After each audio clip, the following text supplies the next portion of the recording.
The White House said on Saturday that President Donald Trump will pick Kathy Kraninger, an Office of Management and Budget official, to head the U.S. consumer watchdog, drawing criticism from consumer advocates and dividing conservatives. Kraninger will succeed her boss, the interim head of the Consumer Financial Protection Bureau (CFPB), Mick Mulvaney, if the decision is approved by the Senate. She will bring a fresh perspective and much-needed management experience to the Bureau, which has been plagued by excessive spending, dysfunctional operations, and politicized agendas. White House Deputy Press Secretary Lindsay Walters said in a statement. Kraninger, who has a law degree and previously worked at the Department of Homeland Security and as a congressional staffer, did not immediately respond to a LinkedIn message seeking comment on Saturday.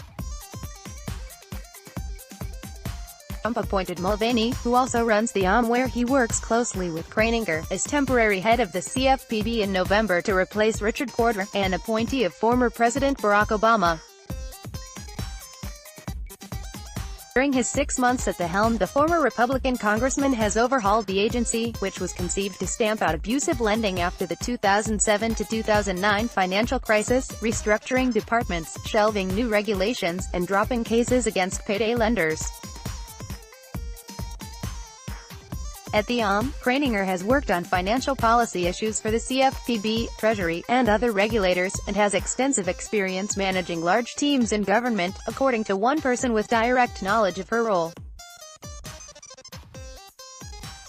But consumer groups and conservatives alike were quick to criticize the announcement, with both sides questioning whether she was qualified and saying she may struggle to gain Senate approval as a result. Allied Progress, a left-leaning consumer group, said Kraninger's nomination was an attempt by Mulvaney to keep a grip on the agency, adding that she had no relevant experience. J.W.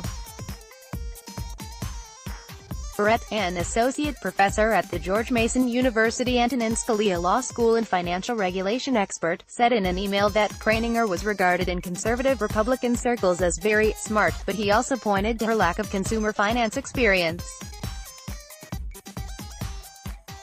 Other conservatives argued that Mulvaney had a strong track record of picking good managers, and said he would not have backed her if he doubted her capability. Whether you agree with Mulvaney politically, there is no doubt he has been a highly effective manager in government, and since he's worked closely with her he must know she is qualified, said Dina Ellis-Rochkind, a lawyer at Paul Hastings and former congressional staffer who worked for Republican lawmakers. But the big test will be how she performs in her Senate confirmation hearing.